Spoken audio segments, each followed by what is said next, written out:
Hello everyone and welcome to Cinderful Gaming. I hope you're all doing well, I hope everyone is staying safe, and most of all, I hope you're all fighting that war against the grey.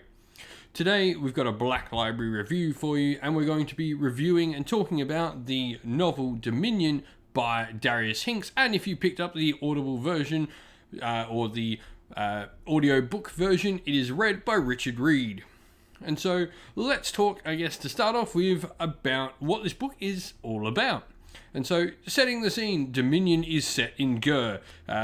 It's a tie-in novel with the launch box Dominion, as you might guess by the name of the book. It sort of focuses all on a background story against what we have inside the box. So it's not focusing on those main characters like Indrasta and stuff we have inside the box. Instead, it's telling a story that happens in the background of all of that we get inside Dominion.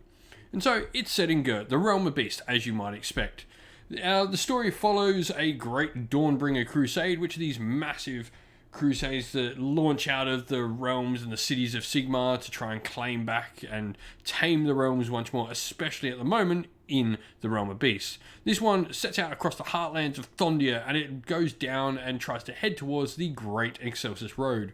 The Great Excelsis Road is this patch of land that was once tamed long before the coming of Chaos by Sigmar and his allies in the Pantheon. And so the story, though, focuses around our main character, Nixar.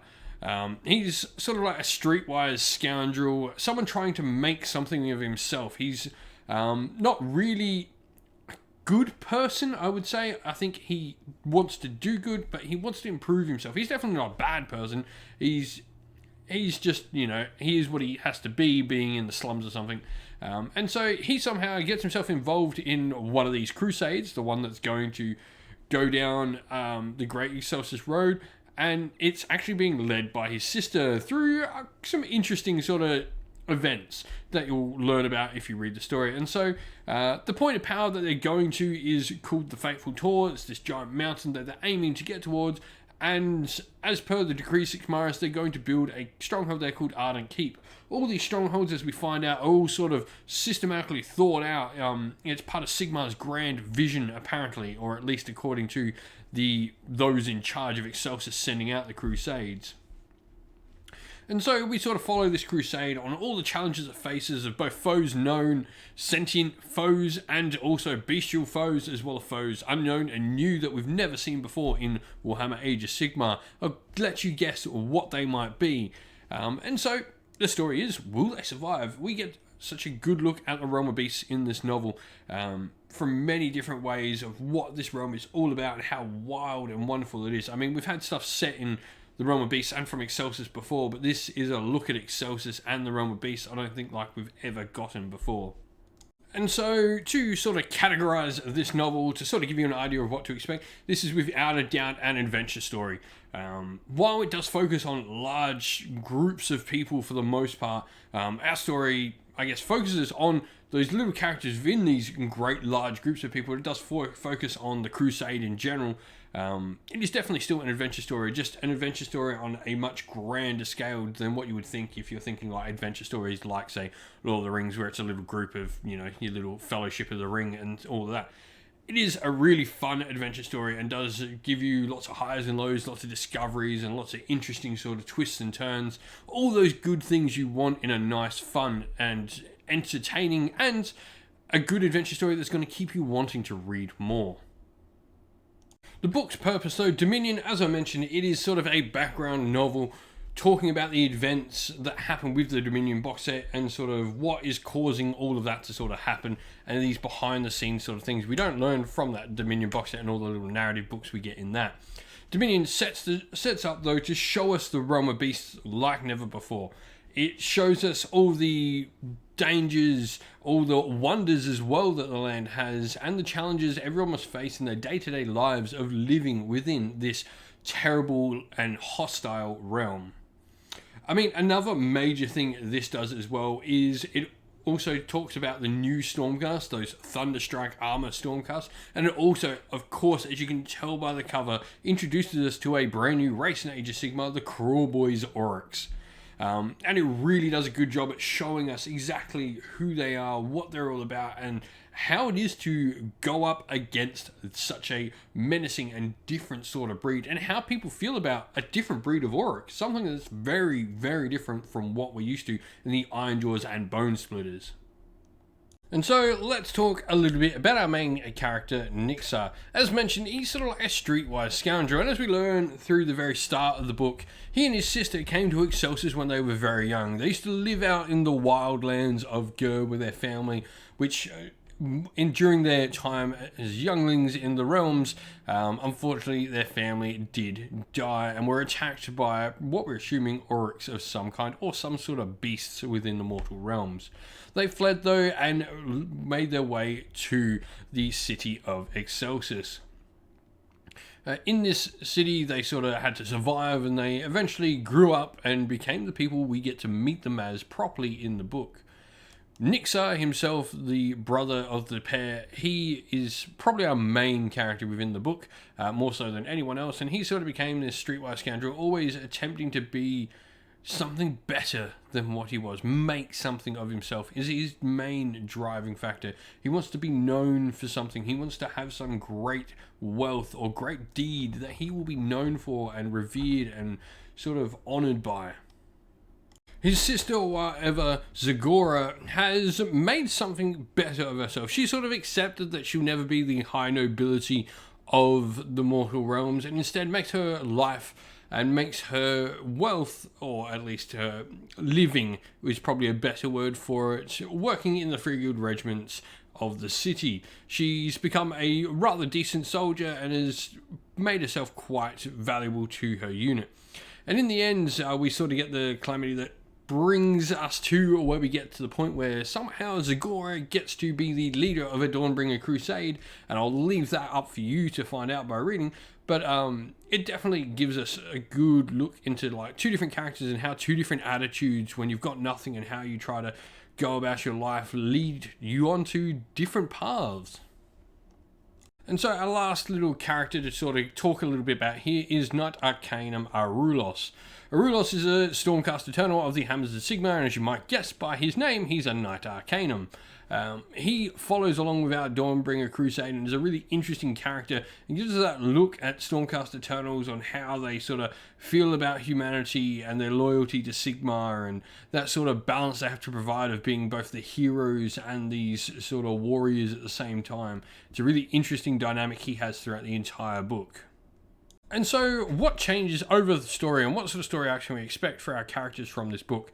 And so Nixar's whole sort of story arc is really that of accepting your place within the world, or his place within his world, and finding that you need to respect the things you have. And while yes, you may want more and you may want bigger and better things for yourself, don't forget the things you have now are just as important as the things you will have later, and never forget of where you came from and how you got there and who and what helped you get to where you are.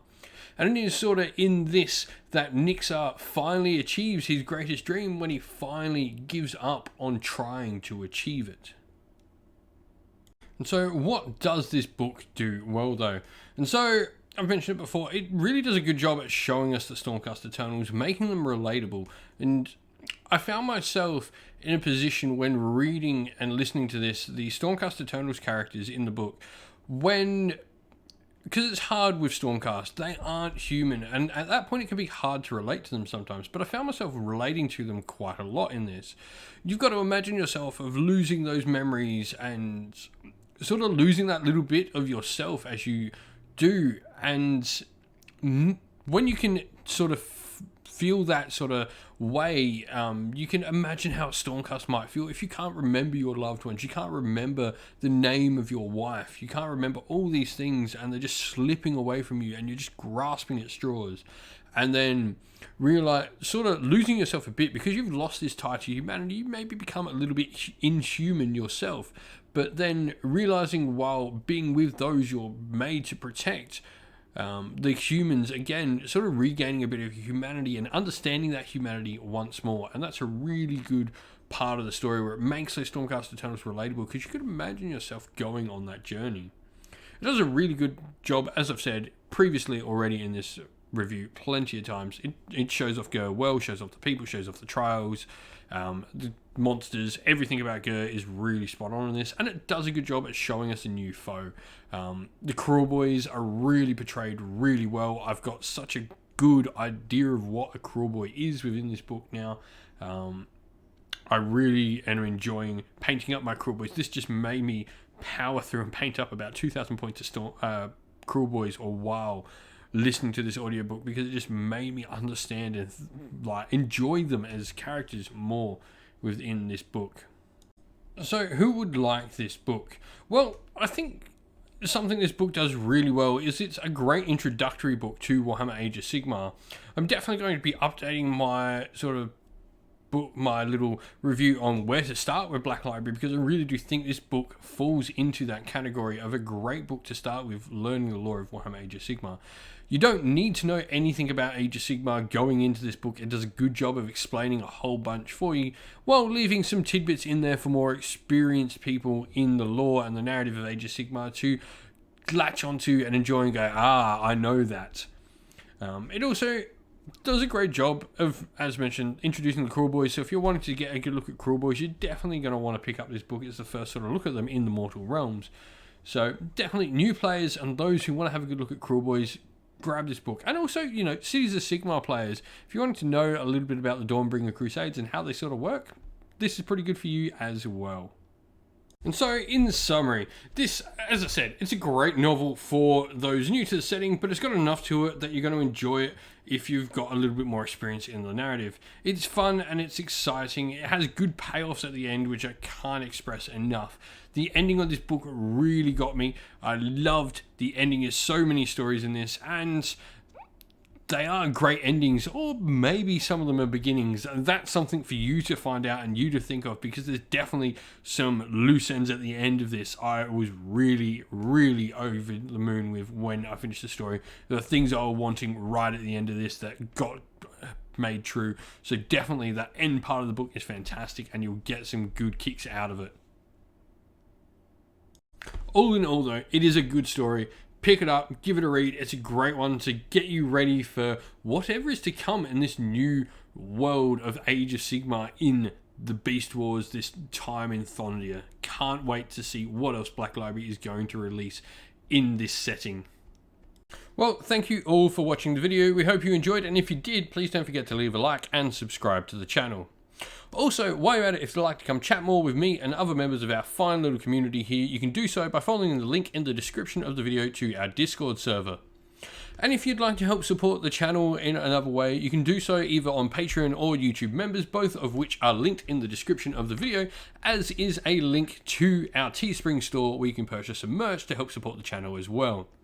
We'd like to give a shout out to everyone who does help support the channel via Patreon and YouTube members. So a special thanks to all our patrons: Christian Weir, James Soren, Chaos Spawn, AJC, Kenny Lyle, Outer and Shot First, James Crowder, Andrew Bowen, Nathan Fee, Tim Newman, The Rising Ape, Cure Dynamic, Agu, Anthony B, MJ, and Dynet226.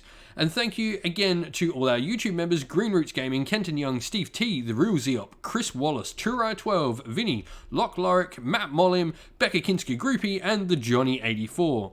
I'd also like to give a special shout out to Lady Witchfox Art, who does all the fantastic art for the channel, and to Xmorphic, who does a fantastic job at helping run and do all the background work for our Discord server.